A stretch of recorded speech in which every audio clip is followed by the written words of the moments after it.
President Trump is already making a huge impact on the nation's courts, just 1 year into his term. With help from Republicans in the Senate, the president won confirmation for 23 federal judges, including a Supreme Court justice, 12 circuit court judges, and 10 district court judges. That 1 year total is far more than the number President Obama appointed at this point in his presidency. Jan Crawford is outside the Supreme Court. Jan, good morning.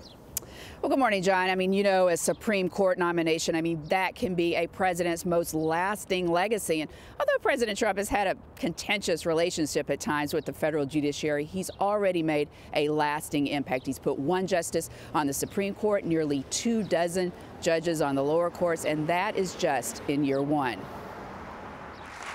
When President Trump nominated Judge Neil Gorsuch to the Supreme Court, congratulations, he delivered on a key campaign promise to replace the late Justice Antonin Scalia with a solid conservative. You got to go for Trump.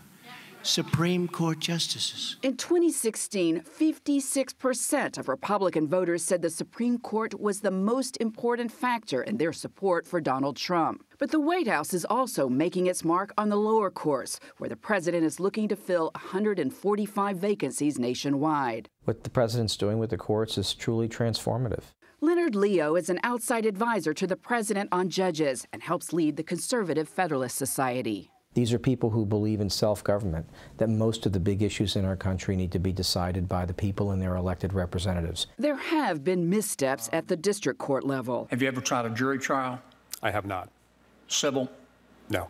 Two of the president's nominees were forced to withdraw over questions about their qualifications.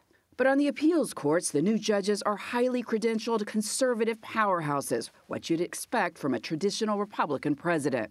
Democrats say it's not qualifications, but their philosophy that could lead to a rollback of civil rights. An alarming trend of more and more extreme judicial candidates. We have seen President Trump nominate people far outside of the judicial mainstream.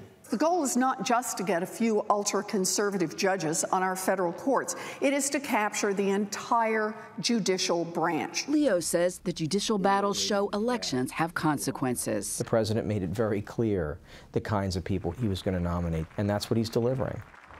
Now, with Republicans in control, the Senate filling those 145 vacancies clearly is within reach. But if Democrats take back the Senate, that could complicate things, especially if another justice retires while President Trump is still in office. Gayle? It's always interesting. Thank you very much, Jan.